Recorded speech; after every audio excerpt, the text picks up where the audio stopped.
Thiruvallur north LP സ്കൂളിലെ പ്രിയപ്പെട്ട വിദ്യാർത്ഥികളെ, പ്രിയ അധ്യാപക സുഹൃത്തുക്കളെ, ബഹുമാന്യരായ രക്ഷിതാക്കളെ,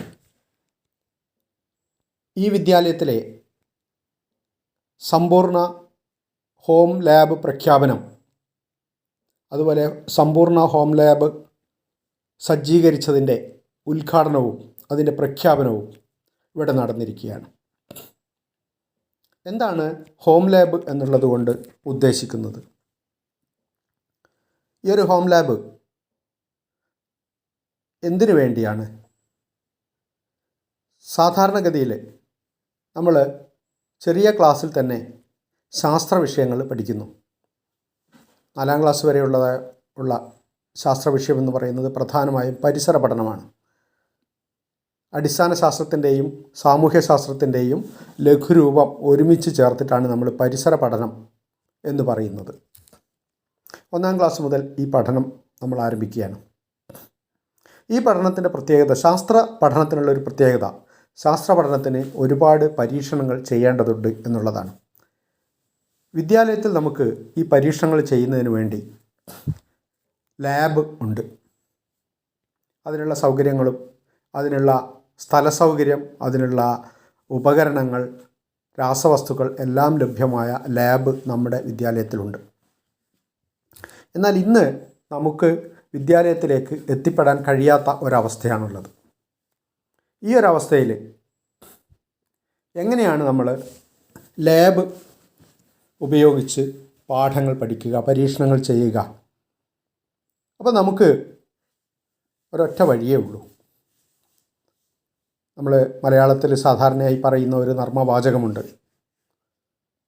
മുഹമ്മദ് മലയുടെ അടുത്തേക്ക് പോയില്ലെങ്കിൽ മല മുഹമ്മദിൻ്റെ അടുത്തേക്ക് പോകും എന്ന്. അതുപോലെ ഈ ഒരു കോവിഡ് കാലത്ത് നമുക്ക് വിദ്യാലയങ്ങളിൽ എത്താൻ കഴിയില്ല.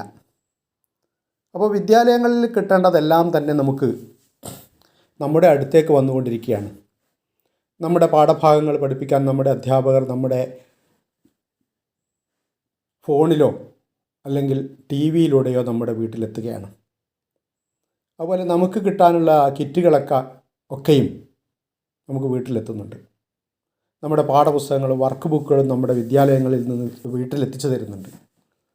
അപ്പോൾ അങ്ങനെ ആകുമ്പോൾ നമുക്ക് പഠിക്കാനുള്ള സൗകര്യങ്ങൾ, ലാബും വീട്ടിലെത്തുകയാണ്.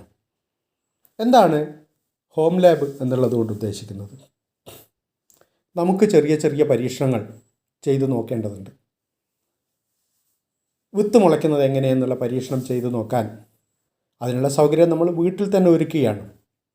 ഈ ഒരു ലാബിന് വേണ്ടി നമുക്ക് പ്രത്യേകിച്ചൊരു മുറിയോ ഒരു അലമാരയോ ഒരു മേശയോ ഒന്നും പ്രത്യേകമായി വേണമെന്നില്ല. നമുക്ക് കുറേ ഉപകരണങ്ങളും കുറേ രാസവസ്തുക്കളും വേണം. ഇവ നമുക്കൊരു കാർഡ്ബോർഡ് പെട്ടിയിലെങ്കിലും ഒതുക്കി വെച്ചാൽ മതി. പരീക്ഷണം ചെയ്യേണ്ട സമയത്ത് അതെടുത്ത് മുറിയിലോ, ഇനി മുറിയിൽ സൗകര്യമില്ലെങ്കിൽ മുറ്റത്ത് തണലുള്ള ഒരു കോണിലോ നിന്നുകൊണ്ട് നമുക്ക് ഈ പരീക്ഷണങ്ങൾ ചെയ്യാം. അതാണ് നിങ്ങളുടെ ഹോം ലാബ്. അപ്പോൾ ഹോം ലാബിലെ ഉപകരണങ്ങളോ? ഹോം ലാബിലുള്ള ഉപകരണങ്ങൾ സാധാരണ സ്കൂളിലെ ലാബിലെ ഉപകരണങ്ങൾക്ക് വളരെയധികം വില കൊടുത്ത് വാങ്ങുന്നവയാണ്. അത്രയൊന്നും വില കൊടുത്ത് വാങ്ങാൻ നമുക്ക് സാധ്യമല്ല. അപ്പോൾ നമ്മൾ വളരെ വില കുറഞ്ഞതും വളരെ ചിലവ് കുറഞ്ഞതും തീരെ ചിലവ് ചെയ്യേണ്ടാത്തതുമായ ഉപകരണങ്ങളാണ് ഇവിടെ സജ്ജീകരിക്കുന്നത്. ഉദാഹരണത്തിന് വെള്ളം ശുദ്ധീകരിക്കുന്നതിനെക്കുറിച്ച് നമ്മൾ പഠിക്കുന്നുണ്ട്. മുച്ചട്ടി അരിപ്പ. ഈ ഒരു ക്രമീകരണം ഉണ്ടാക്കാൻ വേണ്ടി നമ്മുടെ ലാബിൽ 3 വലിയ പാത്രങ്ങൾ, ദ്വാരങ്ങളുള്ള പാത്രങ്ങൾ, ഗ്ലാസ് കൊണ്ടുള്ള പാത്രങ്ങളാണ്, അവയൊക്കെ ഉണ്ട്. നമുക്ക് വീട്ടിൽ ഇത് സജ്ജീകരിക്കാം. 2-3 രീതിയിൽ സജ്ജീകരിക്കാം. 3 ചിരട്ട എടുത്താൽ മതി, കണ്ണൻ ചിരട്ട. ഒന്നിൻ്റെ അകത്ത് നല്ല ചരലും ഒന്നിൻ്റെ അകത്ത് നല്ല മണലും മറ്റൊന്നിൽ കരിയും ചേർത്ത് കഴിഞ്ഞാൽ മുച്ചട്ടി അരിപ്പയായി. ഇനി ഇതല്ലെങ്കിൽ നമുക്ക് സുലഭമായി കിട്ടുന്ന പെറ്റ് ബോട്ടിലുണ്ട്, പ്ലാസ്റ്റിക് ബോട്ടിൽ. ആ 3 ബോട്ടിലുകൾ എടുത്തു കഴിഞ്ഞാൽ ഈ ഒരു പരീക്ഷണം ചെയ്യാൻ നമുക്ക് മറ്റൊന്നും തന്നെ ആവശ്യമില്ല. ഇനി നമുക്ക് വിത്ത് മുളപ്പിക്കാൻ വേണ്ടിയിട്ടുള്ള ട്രേ ഉണ്ടാക്കണം. വളരെ എളുപ്പത്തിൽ നമുക്ക് പരന്ന പാത്രങ്ങളോ അതുപോലെയുള്ള കാര്യങ്ങളോ എടുക്കാം. അതുപോലെ നമുക്കൊരു ഫണലുണ്ടാക്കണം, ചോർപ്പ് എന്ന് പറയുന്നത്. സാധാരണ ലാബിൽ ഗ്ലാസിൻ്റെയോ പ്ലാസ്റ്റിക്കിൻ്റെയോ അത്തരം ഫണലുകൾ ഉണ്ടാവും. ചിലപ്പോൾ നിങ്ങളുടെ വീടുകളിലുണ്ടാവും മണ്ണെണ്ണയൊക്കെ എടുക്കാൻ വേണ്ടിയിട്ടൊക്കെയുള്ള ഫണലുകൾ.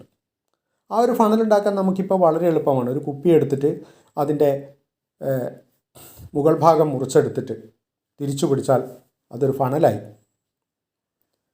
അതിൻ്റെ അടിഭാഗം മുറിച്ചെടുത്ത് കഴിഞ്ഞാൽ അതൊരു ബീക്കർ പോലെ ഉപയോഗിക്കാം. നമുക്ക് ബീക്കർ ഉപയോഗിച്ച് ചെയ്യേണ്ട പരീക്ഷണങ്ങൾ ഇതുപോലുള്ള കാര്യങ്ങൾ ഉപയോഗിച്ച് ചെയ്യാം. നമുക്ക് ഒരുപാട് വസ്തുക്കൾ ശേഖരിച്ച് വെക്കാം. സോഡയുടെ അടപ്പ്, ബട്ടണുകൾ, ഇങ്ങനെ തുടങ്ങിയ അനവധി വസ്തുക്കൾ. അതുപോലെ ചില രാസവസ്തുക്കൾ നമുക്ക് സൂക്ഷിച്ച് വെക്കാം. ചുണ്ണാമ്പ്, വിനാഗിരി, മുട്ടത്തോട്, ഇതുപോലുള്ള അനവധി രാസവസ്തുക്കൾ. ഇപ്പോൾ കാൽസ്യം കാർബണേറ്റ് എന്നും പറഞ്ഞ് നമ്മൾ തപ്പി നടക്കണ്ട. നമുക്ക് മുട്ടത്തോടുണ്ടെങ്കിൽ കാൽസ്യം കാർബണേറ്റ് കിട്ടി. അസറ്റിക് ആസിഡ് വേണമെങ്കിൽ വിനാഗിരി വീട്ടിലുണ്ട്. ഇനി വേറൊരു ആസിഡ് വീട്ടിൽ കിട്ടും, ഇരുമ്പൻ പുളി അല്ലെങ്കിൽ വിലുമ്പിപ്പുളി എന്ന് പറയുന്നതിൻ്റെ നീര്, അല്ലെങ്കിൽ ചെറുനാരങ്ങയുടെ നീര്. ഇങ്ങനെയുള്ള വസ്തുക്കൾ നമുക്ക് ശേഖരിച്ചു വെക്കാം. ഇതുപോലെ വീട്ടിൽ സുലഭമായി കിട്ടുന്ന ഇത്തരം വസ്തുക്കൾ ഉപയോഗിച്ച് നമ്മുടെ പരീക്ഷണശാല ഒരുക്കുക എന്നുള്ളതാണ് നമ്മൾ ഹോം ലാബ് എന്നുള്ളത് കൊണ്ട് ഉദ്ദേശിച്ചത്. 4ാം ക്ലാസ് വരെയുള്ള കുട്ടികൾക്ക് ചെയ്യാവുന്ന ഒട്ടനവധി പരീക്ഷണങ്ങൾ നിങ്ങൾ വളരെ എളുപ്പത്തിൽ, നിങ്ങൾ വ്യത്യസ്തമായ ഇലകൾ ശേഖരിക്കുന്നു, ആ ഇലകൾ ഉപയോഗിച്ചുള്ള പരീക്ഷണങ്ങൾ ചെയ്യുന്നു. എല്ലാ ഇലയ്ക്കും ഒരേ നിറമാണോ എന്ന് പരിശോധിക്കുന്നു. വിത്ത് മുളയ്ക്കാൻ എന്തൊക്കെ ഘടകങ്ങളാണ് ആവശ്യമുള്ളത്. അപ്പോൾ വിത്ത് മുളയ്ക്കാൻ ആവശ്യമായ ഘടകങ്ങൾ അറിയാൻ ഒരു പാത്രത്തിനകത്ത്, ഒരു പാത്രം ഇല്ലെങ്കിൽ ചെറിയ ചിരട്ടയായാലും മതി, ആ ചിരട്ടയ്ക്കകത്ത് നനച്ചു വെച്ച തുണിയിൽ വിത്ത് ഇടുന്നു. ഒന്നിൽ നനവില്ലാത്ത വിത്ത്, മറ്റൊന്നിൽ നനവുള്ളത്, മറ്റൊന്നിൽ മണ്ണുള്ളത്, അങ്ങനെ വ്യത്യസ്തമായ കാര്യങ്ങൾ പരിശോധിച്ചുകൊണ്ട് വിത്ത് മുളയ്ക്കാൻ ആവശ്യമായ സാഹചര്യങ്ങൾ ഏതൊക്കെയെന്നുള്ളത് പരീക്ഷ നമുക്ക് ചെയ്യാം. ഈ രീതിയിൽ നമുക്ക് വളരെ എളുപ്പത്തിൽ സംഘടിപ്പിക്കാവുന്ന വസ്തുക്കൾ ഉപയോഗിച്ച് പരീക്ഷണം വീട്ടിൽ തന്നെ ചെയ്യാവുന്ന രീതിയിലുള്ള കാര്യങ്ങൾ ഒരുക്കുക എന്നുള്ളതാണ് ഹോം ലാബ് എന്നുള്ളതുകൊണ്ട് ഉദ്ദേശിച്ചത്. അപ്പോൾ ഒരു കുട്ടിക്ക് സ്വന്തമായി കുറേയേറെ വസ്തുക്കളുടെ ഒരു ശേഖരമുണ്ടാകും. അവൻ്റെ സയൻസ് കിറ്റ് ആണത്. നമുക്ക് വെറുതെ കിട്ടുന്ന ബലൂണുകളുണ്ട്, അതുപോലെയുള്ള പല വസ്തുക്കളും ഇതിൻ്റെ ഭാഗമായി നമുക്ക് ഉപയോഗിക്കാം. അപ്പോൾ ഈ രീതി കാന്തം നമുക്ക് ഉപയോഗിക്കാം, കണ്ണാടി കഷ്ണങ്ങൾ നമുക്ക് ഉപയോഗിക്കാം. ഇങ്ങനെ പല തരത്തിലുള്ള വസ്തുക്കളും നമ്മൾ ശേഖരിച്ചു വെക്കുകയും നമ്മുടെ പാഠഭാഗവുമായി ബന്ധപ്പെട്ട പരീക്ഷണങ്ങൾ, ടീച്ചർ നിർദ്ദേശിക്കുന്ന പരീക്ഷണങ്ങൾ നമ്മൾ വീട്ടിൽ നിന്ന് തന്നെ ചെയ്തു നോക്കുകയും ചെയ്യുക. ഈ ഒരു സംവിധാനമാണ് നമ്മൾ ഹോം ലാബ്, നമ്മളെ വീട്ടിലെ ലാബറട്ടറി എന്നുള്ളതുകൊണ്ട് ഉദ്ദേശിക്കുന്നത്. അപ്പോൾ പരമാവധി ഇതുപോലുള്ള വസ്തുക്കൾ ശേഖരിക്കുകയും അത് ക്രമീകരിച്ച് വെച്ച് പരീക്ഷണങ്ങൾ നടത്തുകയും അതിൻ്റെ പരീക്ഷണക്കുറിപ്പുകൾ എഴുതി ടീച്ചർക്ക് അയച്ചു കൊടുക്കുകയും കഴിയുമെങ്കിൽ നിങ്ങൾ പരീക്ഷണം ചെയ്യുന്ന വീഡിയോ തന്നെ ടീച്ചർക്ക് അയച്ചു കൊടുക്കുകയൊക്കെ ചെയ്യാം. ഈ രീതിയിൽ വളരെ നല്ല ഒരു ലാബ് നിങ്ങളുടെ വിദ്യാലയത്തിൽ ഉണ്ടാകട്ടെ എന്ന് ഞാൻ ആശംസിക്കുന്നു. ഷൽമ ടീച്ചർ പറഞ്ഞിട്ടുള്ളത്, നിങ്ങൾ മിക്കവാറും ഓരോ ക്ലാസ്സിലും ചിലപ്പോൾ 1-2 കുട്ടികൾ മാത്രം, ആ സ്കൂളിൽ ആകെ 3-4 കുട്ടികൾ മാത്രമേ ഇപ്പോൾ ഹോം ലാബ് തയ്യാറാക്കാൻ ബാക്കിയുള്ളൂ എന്നുള്ളതാണ്. അത് ഈ ഉദ്ഘാടനം കഴിയുമ്പോഴേക്കും 100% കുട്ടികളും അത് തയ്യാറാകും എന്ന് തന്നെയാണ് ടീച്ചർ പറഞ്ഞിട്ടുള്ളത്. കൂടുതൽ ഒരു സന്തോഷ വാർത്തയും കൂടി ടീച്ചർ എന്നോട് പറഞ്ഞു. സ്കൂളിലൊക്കെ വരാൻ പറ്റാത്ത ഒരു മോനും കൂടെ വീട്ടിൽ നിന്ന് കാര്യങ്ങൾ ചെയ്യുന്ന ഒരു കുട്ടിയുണ്ട്. ദിവസവും മറ്റു കുട്ടികളെപ്പോലെ സ്കൂളിൽ എത്താൻ കഴിയാത്തൊരു കുട്ടി, ആ കുട്ടി പോലും വീട്ടിൽ ഹോം ലാബ് ഒരുക്കി പരീക്ഷണങ്ങൾ ചെയ്യുന്നതിൻ്റെ ചിത്രം അയച്ചു തന്നിട്ടുണ്ട് എന്നുള്ള ഒരു സന്തോഷ വാർത്ത എന്നെ അറിയിച്ചിട്ടുണ്ട്. എല്ലാവർക്കും ഞാൻ ആശംസകൾ നേരുന്നു. നിങ്ങളുടെ ഹോം ലാബ് വളരെ നല്ല രീതിയിൽ പ്രവർത്തിക്കട്ടെ എന്ന് ആത്മാർത്ഥമായി ആഗ്രഹിച്ചുകൊണ്ട് ഈ പുതുവർഷത്തിലേക്ക് നമ്മൾ കടക്കുകയാണ്. നമ്മളെ കഴിഞ്ഞുപോയ വർഷം നമുക്കൊരു ദുരന്തം പോലെ ആണ് കടന്നുപോയത്. വരുന്ന വർഷം നമ്മൾ എല്ലാ ദുരന്തങ്ങളെയും നമ്മൾ അതിജീവിക്കും. ഏത് ദുരന്തവും നമ്മളെ തടഞ്ഞു നിർത്തുകയില്ല. ശാസ്ത്രത്തിൻ്റെ വഴിയിൽ നമ്മൾ മുന്നോട്ട് കുതിക്കുക തന്നെ ചെയ്യും. ഈ കൊറോണയ്ക്ക് ഉള്ള പ്രതിരോധ മരുന്ന് മനുഷ്യൻ കണ്ടെത്തി കഴിഞ്ഞു.